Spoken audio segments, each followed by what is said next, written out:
This program is brought to you by Link TV for educational and non-commercial use only.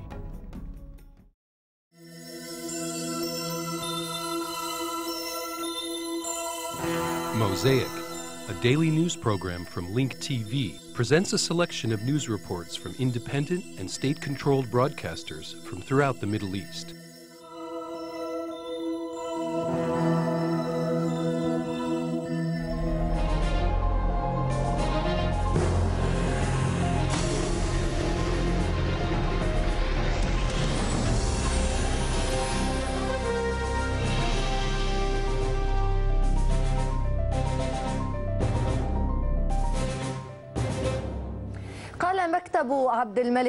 The office of Abdel Malik al-Houthi, the leader of the Houthis in Yemen, said that his group withdrew from Saudi Arabia as part of its proposed ceasefire. A spokesperson for the Saudi ministry said that the kingdom is studying the offer and that it will respond within hours.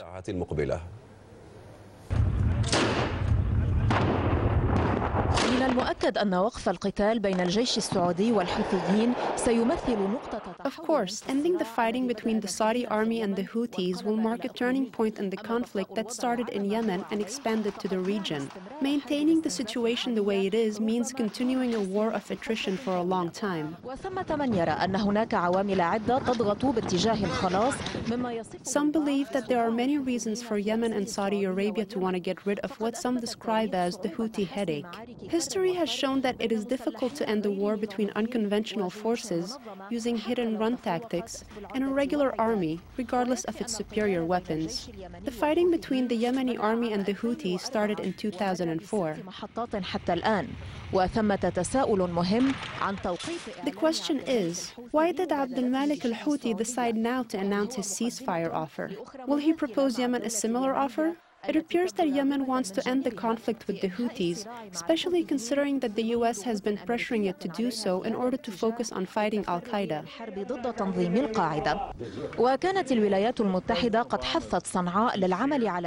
The U.S. urged Sana'a to peacefully end the conflict with the Houthis. Jeffrey Feltman from the State Department said that Iran has not intervened in the conflict by providing Houthis weapons and ammunition, which contradicts the Yemeni accusation levied against Tehran. إذا كانت واشنطن ستشجع الرياض على التوجه نحو نهاية. It is still unknown if Washington will encourage Riyadh to end the conflict with the Houthis peacefully, but it is clear that it will serve American interests. Joining us from Riyadh, Mohammed bin Abdullah al-Zulfa, a former member of the Saudi Shura Council. How do you view the ceasefire offer by the Houthis?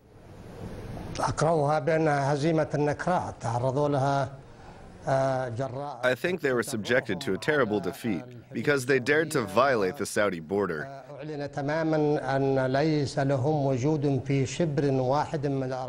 announced that they are not present in any area within the Saudi territory. Everyone knows very well that this amounts to declaring defeat. Mr. al-Houthi used phrases such as stopping the bloodshed with the objective of covering up his defeat from his people that he misled.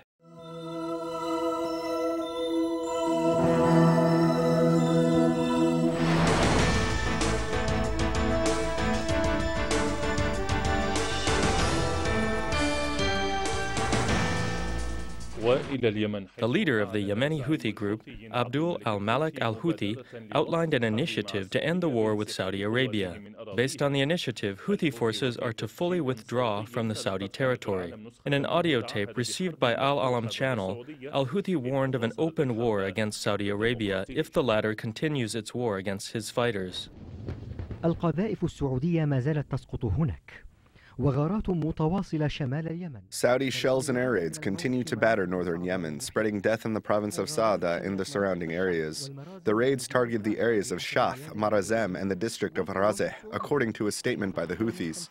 Saudi forces fired more than 500 missiles and shells into the district of Jabri, Mount Madud, and the region of Malahith. The shelling also targeted the area of Safia and the district of Shada, inflicting casualties among Yemeni civilians. يرتفع عدد القتلى في صفوف الجيش السعودي. The death toll among the Saudi army continues to rise due to Houthi counterattacks. In a new development, more than 20 Saudi troops who were reported missing along with 6 others were found dead, raising the death toll to 113 since the Saudi intervention in northern Yemen began. السعودي في الحرب شمالي اليمن. Meanwhile, the leader of the Yemeni Houthi group, Abdul al-Malik al-Houthi, offered Riyadh an initiative to stop the bloodshed of Muslims. According to the initiative, the Houthi fighters are to withdraw from all Saudi territories and stop combatant operations against Saudi troops. To avoid more bloodshed and to stop the aggression on the civilians, we offer this third initiative. We hereby announce our full withdrawal from all positions and territories under the control of the Saudi regime. تلك المبادرة ليست الأولى من نوعها. This is not the first initiative launched by the Houthis. The leader of the Yemeni Houthis, however, warned that they will declare an open war if Saudi forces attack them. If the Saudi regime continues its aggression and ignores our initiative, this would give us the legitimacy to open new fronts and to wage an open war. وبحسب مراقبين فإن تلك التطورات الأخيرة. According to observers, in light of this latest Houthi deal, the ball is now in the Saudis' court. In turn, Riyadh must agree to stop its attacks and help restore calm to northern Yemen. If it all fails, the Saudi intervention in Yemen may help spark an open war with severe repercussions. قد لا يتوقع أحد ماذا تضم خباياه. Our Al-Alam correspondent in Yemen confirmed that a general strike was declared in major cities across southern Yemen. The strike was called for by the Southern Movement of Yemen. More than 7 people, including students, were reportedly injured in sporadic clashes with security forces. Our correspondent added that protests were also held in various cities across southern Yemen, including the city of Dali, which was paralyzed due to civil disobedience. A local source confirmed that 4 Yemeni soldiers were wounded in the area of Sana'a. Elsewhere in Yemen, a general strike was declared across the province of Abyan, including in the districts of Zinjibar, Lauder, and Wadi. There were no immediate reports of confrontations.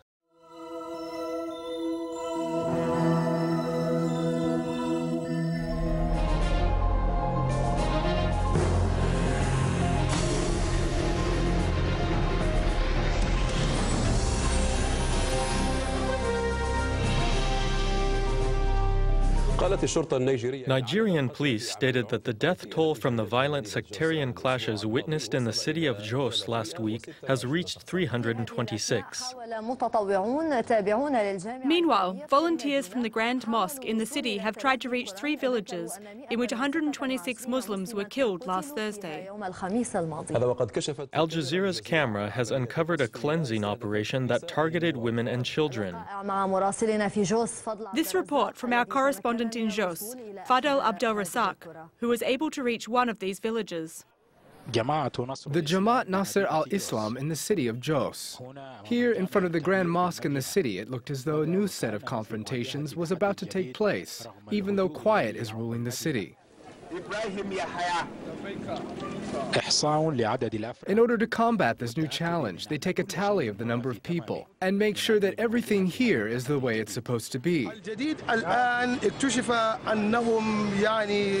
It was recently discovered that they killed 27 people and buried them. We also found out that in Jiro, 50 bodies were recovered.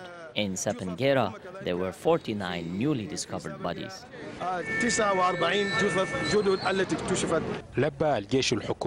National security forces accommodated Jamaat Nasser al-Islam in their request for accompaniment to the 3 villages.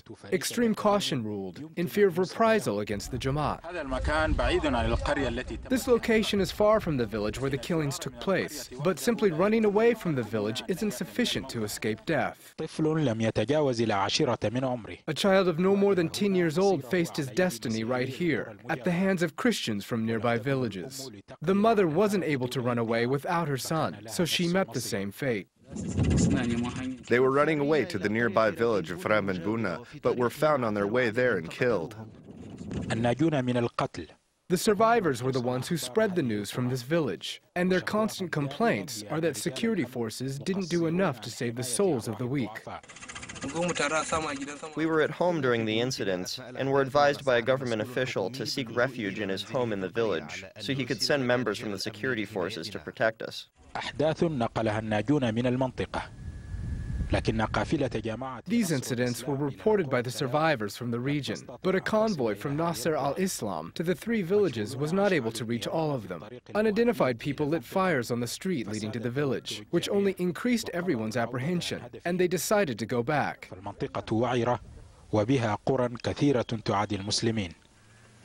The region has a difficult terrain, and in it, a lot of villages are unsympathetic to the Muslims. Here on this road, the residents of this Christian town choose to display the skulls of the victims on the street, probably to scare their adversaries, and probably to take pride in them.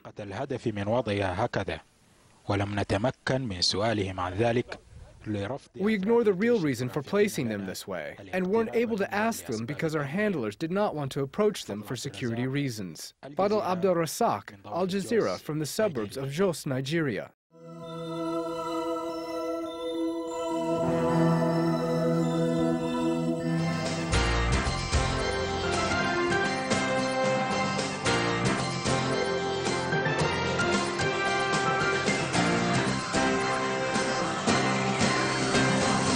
There is evil in the world, and it doesn't stop, it spreads. Those words of warning today from Prime Minister Benjamin Netanyahu in a veiled reference to Iran's nuclear development program. Netanyahu was speaking at the official opening of an exhibition of blueprints for the notorious Auschwitz death camp at the Yad Vashem Holocaust Museum. I think the international community has tested as seldom before in the decades that have passed since the fateful defeat of Nazi Germany 65 years ago. It is tested today whether it will stand up to the truth, to the evidence of evil, to the design of mass murder. This is a test of humanity. This is a test of mankind. And we shall see in the coming weeks and months how the international community lives up to its responsibility to stop evil before it spreads further. This evening, Prime Minister Netanyahu departs for Poland, where he will participate in official ceremonies at the Auschwitz death camp, marking International Holocaust Remembrance Day. More now on the Prime Minister's upcoming visit and the newly opened exhibition at Yad Vashem in this report. Just 2 days after the 65th anniversary of the liberation of Auschwitz, original blueprints for the construction of the infamous Nazi death camp and adjacent Birkenau camp were today put on exhibit at the Yad Vashem Holocaust Museum. Prime Minister Benjamin Netanyahu addressed Israel's leaders, guests, and Holocaust survivors at today's unveiling, just hours before his flight to Poland, where he will attend an official ceremony at Auschwitz on Wednesday. What you see in these testimonies is the testimony of great evil. Pure, unadulterated evil. The action that has been done here over the years by Yad Vashem has been important, first of all, for tabulating the basic evidence of the greatest crime in history. The neat lines and rectangular sketchings resemble other typical architectural designs, but the handwritten initials HH, penned by notorious Nazi SS chief Heinrich Himmler, set these plans apart from all others.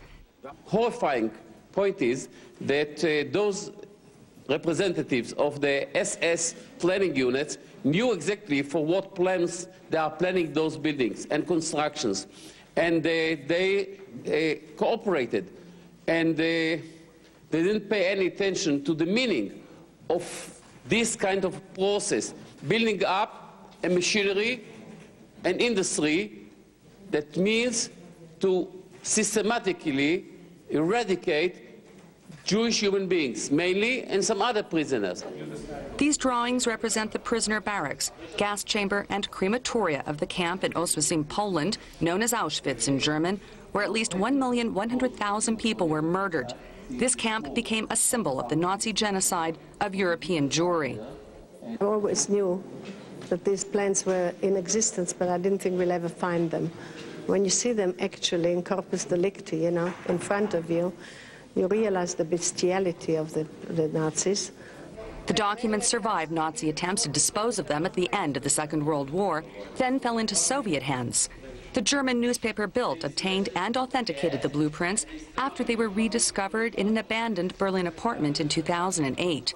They were presented to Prime Minister Netanyahu during a state visit to the German capital last August and have now been added to historical archives at Yad Vashem.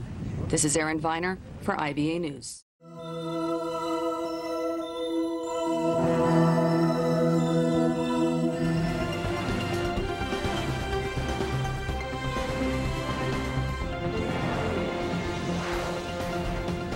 A U.S. drone has crashed in northwestern Pakistan. Local tribesmen claim they shot down the unmanned plane in North Waziristan's Miran Shah. This is the second drone shot down in the region in a week. On Sunday, another U.S. drone crashed in the same town. The tribesmen also claim responsibility for that attack. CIA-operated drones in Pakistan have launched numerous raids on civilian areas in the past year, killing hundreds of people, mostly civilians. A bomber has blown himself up near a foreign military base in the Afghan capital, Kabul. Authorities say at least 9 civilians have been injured. Reports say several foreign forces were also wounded in the blast. The attack happened on a road leading eastwards from the city center, close to U.S. Base Camp Phoenix. U.S. and NATO-led forces said in a statement that they were aware of the explosion. American soldiers blocked access to the scene on Jalalabad Road. Violence in Afghanistan is at its highest levels since the war began in late 2001. Remaining in Afghanistan, reports say a bomb explosion has taken place in the eastern part of that country, which has killed several U.S. soldiers. Press TV has learned that a roadside bomb hit a U.S. convoy in Garda City, Paktia province. The Taliban, who has claimed responsibility for the attack, says all American soldiers in the convoy have died. The U.S. military, however, has rejected any casualties have taken place. At least 25 U.S. troopers have been killed in Afghanistan since the start of this year.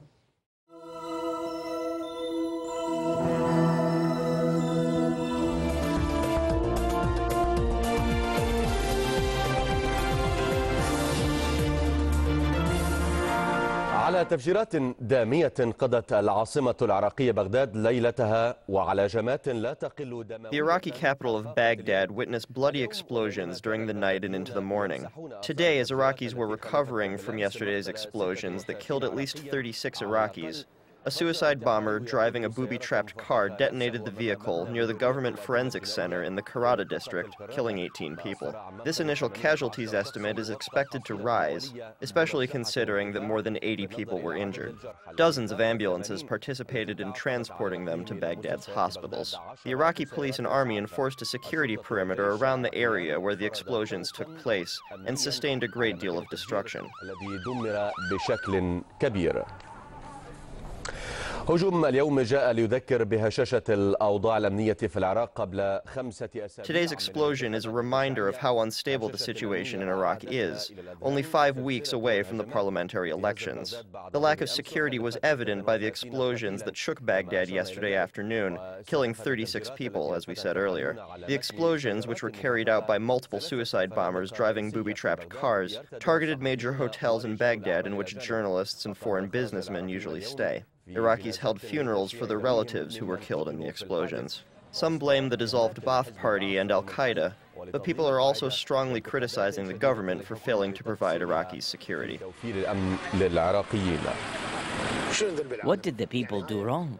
Why did they do this? I swear to God, it is a cowardly act. If they have any goodness in them, they would come and talk to us face to face, not drive booby-trapped vehicles.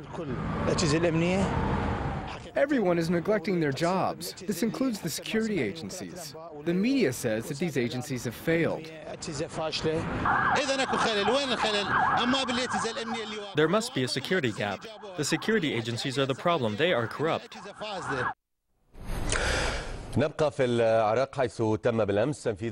Yesterday, former Defense Minister Ali Hassan al-Majid, known as Chemical Ali, was executed. An Iraqi criminal court sentenced al-Majid, the cousin of late Iraqi President Saddam Hussein, to death for the fourth time for his role in the attacks against Kurds in the village of Halabja in 1988. بالأسلحة الكيماوية عام 1988. Al-Majid was also sentenced to death 3 times for his role in what is known as Al-Anfal campaign and for oppressing the Shiite uprising as well as the Friday prayer events.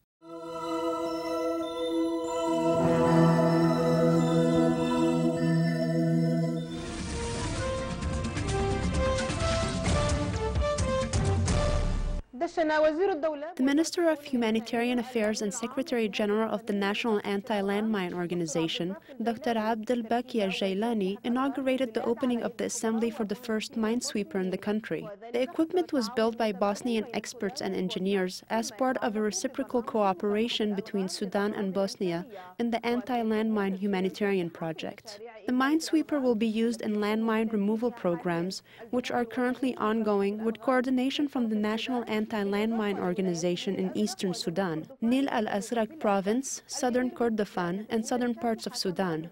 It is worth mentioning that the development of the minesweeper was supported by Qatar. The Sudanese Red Crescent, the Qatari Red Crescent, and the National Anti-Landmine Organization split the $1 million cost to purchase the equipment that removes the mines. The head of weapon engineers, Major General Hassan Saleh Omar, explained that the mine removal program is carried out in accordance with the Complete Peace Agreement and the Ottawa Treaty for a World Free of Mines. He affirmed that the Sudanese army has the most experience in this field. Meanwhile, Dr. Abu al-Bakir Janini reiterated that Sudan will announce to be free of landmines in 2010. He explained the importance of the awareness campaign for Darfur refugees. God willing, in 2012, Sudan will be completely free of landmines.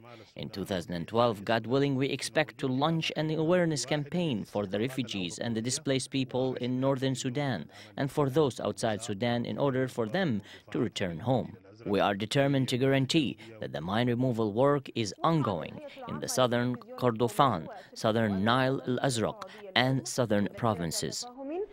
The Sudanese Public Institution of National Television and the Anwar Rashid Company from Saudi Arabia signed the memorandum today in order to strengthen the cooperation between them in broadcasting, training, and TV production. It also includes an exchange in research and special media consultation. This is to develop a continuous cooperation between Sudan and the Kingdom of Saudi Arabia for the purpose of improving visual media.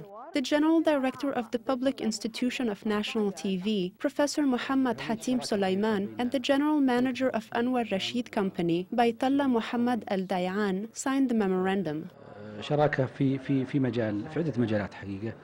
This partnership between the Rashid Media Company and the Sudanese National TV is presented in several different areas. In terms of media training, all kinds of training will be provided to the employees in the national TV and radio, and even to the whole Sudanese society.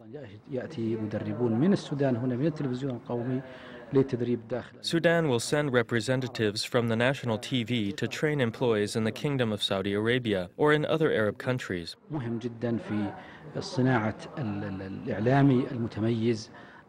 We emphasize a lot on media training because it is very important in the production of outstanding media that is able to provide quality information and excellent presentation.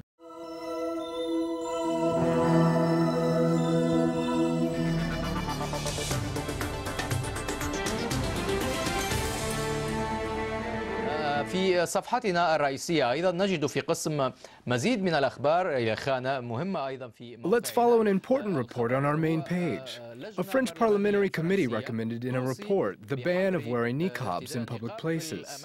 This is only a proposal brought forward by the parliamentary committee. Of course, it's not law yet until it is passed.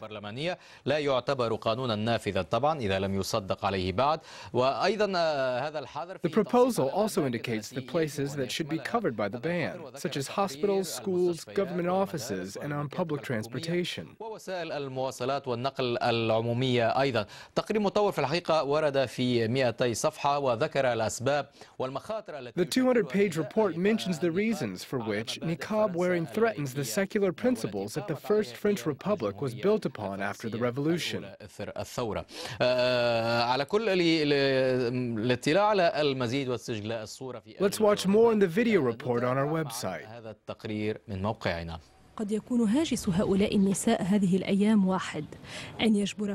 These women's premonitions might be the same these days, that the police on French streets will force them to go back home and impose a monetary fine on them for wearing niqabs that cover their faces, even if their eyes are showing.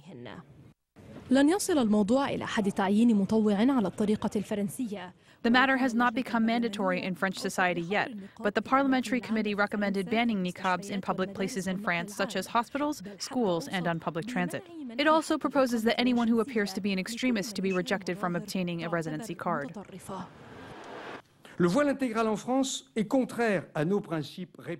niqabs opposes the principles of our republic. The niqab represents everything that France rejects, and it is a symbol of repression and a banner for extremism. Elaborated controversy rose around niqabs in France when French President Nicolas Sarkozy announced months ago that this kind of dress is not welcome in France. We will not welcome it in France. We cannot accept in our country women imprisoned behind a mesh, cut off from society, deprived of all identity. This is not the French Republic's idea of women's dignity. Some parliament members wanted to push for a full ban on the niqab, describing it as an extremist act. Meanwhile, Muslim leaders criticized the ban and warned that a decision in this direction will push the extremist movement even more.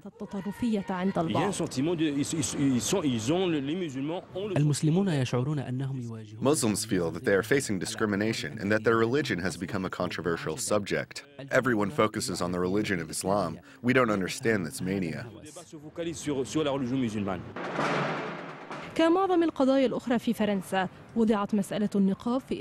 Like most cases in France, the issue of the niqab was presented in the context of respecting the basic values of the French Republic, which has long been known as a solid defender of secularism. France banned wearing hijabs in schools in 2004. The parliament's take on the matter is not very different from that of the general opinion of the French people. A public survey showed that most of the French prefer a general ban on the niqab. But the policy needs to consider all aspects of the matter carefully, especially in France, which has the largest Muslim community in Europe. Again, what happens in France is considered to be connected to the basic values of the Republic. But some warn that the position of this country could reflect the direction of the continent. Karen Tarabai, BBC. Get more news about the Middle East online at linktv.org/Mosaic. The Mosaic webpage offers a complete archive of Mosaic programs, program transcripts, the Mosaic video podcast, and the Mosaic Intelligence Report, a weekly analysis of the hottest stories from the Middle East.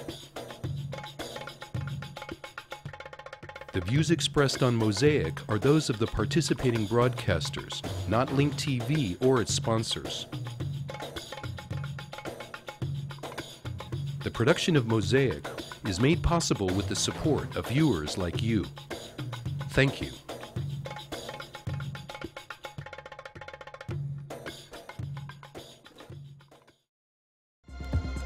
This program is brought to you by Link TV for educational and non-commercial use only. Link TV is the only U.S. network dedicated to global and national news, uncompromising documentaries, and diverse cultural programs which connect you to the world.